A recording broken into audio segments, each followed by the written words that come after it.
시련의 도전을 용감하게 받아들이면 삶은 마지막 순간까지 의미를 갖게 된다. 내가 강제 수용소에서 가장 절실하게 느꼈던 것을 얘기해 보겠다. 정확한 통계를 통해서도 입증이 됐지만 당시 수용소에서 살아남을 확률은 28명 중 1명도 채 되지 않았다. 내가 아우슈비츠에 도착했을 때 외투 속에 숨겨둔 내 첫 번째 책의 원고를 구할 가능성은 전혀 없어 보였다. 따라서 나는 내 정신적 자식을 잃는 고통을 감내하고 극복해야 했다. 이제 나에게는 아무것도 어느 누구도 남아있지 않은 것처럼 보였다. 그러한 상황에서 나는 내 삶이 궁극적으로 아무 의미가 없는가 하는 의문에 직면했다. 그때까지도 나는 그렇게 치열하게 고민해오던 그 의문에 대한 해답을 스스로 이미 갖고 있었다. 그것을 깨닫게 된 것은 내가 입고 있던 옷을 벗고 대신 아우슈비츠 기차역에 도착하자마자 곧 가스실로 보내진 어떤 수감자의 누더기 옷을 물려받았을 때였다. 그동안 써놓았던 책의 원고를 빼앗긴 대신 나는 물려받은 그 외투에서 히브리 기도책에서 찢어낸 종이 한 장을 발견했다. 그것은 유대교 기도문 중에서도 가장 중요한 셰마 이스라엘이었다. 나는 이렇게 기막힌 우연의 일치를 단지 종이에 적지만 말고 그대로 살라고 하는 신의 계시로 해석하지 않을 수 없었다. 극도로 긴장했던 수감 생활이 지난 후 수용소 정문 위에 흰 깃발이 펄럭였던 그날 아침의 경험담 중에서 하나를 소개하려 한다. 정신적 흥분 상태에 이어 전체적인 긴장 이완 상태가 찾아왔다. 그러나 우리가 미친 듯이 기뻐했을 거라 생각했다면 큰 오산이다. 우리는 피곤한 걸음걸이로 몸을 질질 끌다시피 하며 수용소 정문으로 걸어갔다. 조금씩 사방을 둘러보고 의심에 가득 찬 표정으로 서로를 힐끗힐끗 쳐다보았다. 그런 다음 과감하게 수용소 밖으로 몇 발자국 걸음을 옮겨보았다. 우리에게 고함을 치며 명령하는 사람이 없었다. 주먹질이나 발길질을 피하려고 자맥질하는 오리처럼 몸을 움츠릴 필요도 없었다. 맙소사. 감시병들이 우리에게 담배를 권하고 있었다. 처음엔 그들을 거의 알아보지 못했다. 왜냐하면 재빠르게 민간인 복장으로 갈아입었기 때문이다. 우리는 천천히 수용소 밖으로 난 길을 따라 걸었다. 곧 다리가 아프고 고꾸라질 것만 같은 느낌이 들었다.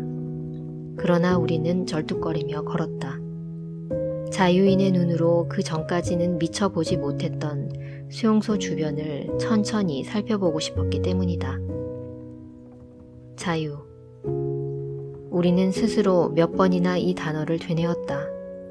하지만 아무런 느낌이 없었다. 지난 몇 년간 그토록 자유를 갈망하면서 얼마나 자주 이 단어를 입에 올렸는지 이제는 그것이 의미를 잃고 말았다. 현실이 우리 의식 속으로 들어오지를 않았다. 우리는 자유가 우리의 것이라는 사실을 실감할 수 없었다. 이윽고 꽃이 만발한 초원에 이르렀다. 꽃이 만발해 있다는 것을 눈으로 보고 알았지만 거기엔 아무런 감흥도 없었다. 처음으로 불꽃 튀는 것 같은 기쁨을 느낀 것은 꼬리에 여러 가지 색깔의 깃털을 단 수탉을 보았을 때였다. 그러나 그것도 잠시였다. 우리는 아직 이 세상에 속한 사람들이 아니었다. 저녁이 되어 사람들이 모두 막사에 모였을 때 한 사람이 다른 이에게 은밀하게 물었다. 자네 혹시 오늘 기뻤나? 우리 모두 똑같이 느끼고 있다는 사실을 몰랐던 그는 부끄러운 듯 대답했다. 아니, 우리는 글자 그대로 기쁨을 느끼는 능력을 상실하고 말았다. 앞으로 천천히 그것을 다시 배워야만 했다. 일상으로 돌아온 어느 날 11살짜리 아들을 잃은 후 자살을 기도했던 한 어머니가 우리 병원으로 왔다. 쿠르트 코코우렉 박사가 그녀를 집단 심리치료 모임에 참석시켰다. 내가 그 방에 들어갔을 때 마침 박사의 주도 아래 사이코 드라마가 진행되고 있었다. 그녀는 자신의 이야기를 했다. 아들이 죽었을 때 자기는 소아마비로 다리를 못 쓰는 큰아들과 이 세상에 남겨지게 되었다고. 그 불쌍한 소녀는 휠체어를 타고 다녀야 하는 장애인이었다. 그녀가 자기 운명의 반기를 들고 아들과 함께 자살하려 했을 때 그걸 막은 건 바로 그 큰아들이었다. 그는 살고 싶었던 것이다. 그에게 삶은 여전히 의미 있는 것이었다. 그런데 왜 어머니는 그렇지 못했을까? 어떻게 해야 그녀의 삶이 의미를 갖게 될까? 그녀가 그것을 깨닫도록 우리가 도와줄 방법은 없는 걸까? 즉석에서 나는 토론에 참여했다. 그리고 그 모임에 있던 다른 여자에게 질문을 던졌다. 내가 나이를 묻자 그녀는 대답했다. 30살입니다. 이제는 30이 아니라 80살이고 지금 임종을 앞두고 있다고 생각해 봅시다. 지금 당신은 그동안 살아온 삶을 돌아보고 있습니다. 아이는 없었지만 돈을 많이 벌었고 사회적인 지위도 얻은 풍족한 삶이었죠. 나는 이렇게 말한 다음 그녀가 이런 상황에 있다면 어떤 생각을 할지 상상해 보도록 했다. 어떤 생각이 드시나요? 자신에게 뭐라고 얘기할까요?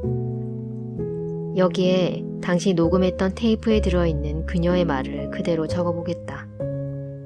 나는 백만장자와 결혼을 했고 부귀영화를 누리며 쉽게 살았어요. 원도 한도 없이 살았죠. 그런데 80살인 지금 내가 낳은 자식이 하나도 없네요. 늙어서 과거를 돌아보니 그 모든 것이 과연 무엇을 위한 것이었나 하는 생각이 듭니다.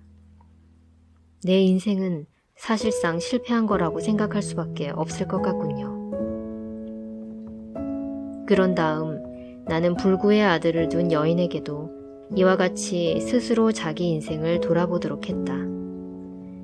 테이프에 녹음된 그녀의 육성을 그대로 적어보면 다음과 같다. 나는 아이를 갖기 원했고 그 소망은 이루어졌습니다. 아들 하나는 죽었고 또 다른 아들은 불구자입니다. 그 아들은 만약 내가 돌봐주지 않았으면 아마 보육시설로 보내졌을 겁니다. 비록 다리를 못 쓰고 남의 도움을 필요로 하지만 어쨌든 제 아들입니다. 그래서 나는 아들을 위해 가능한 한 모든 것을 다 해주었고 내 아들이 보다 훌륭한 인간이 되도록 키웠습니다. 이 말을 한 순간 그녀는 울음을 터뜨렸다.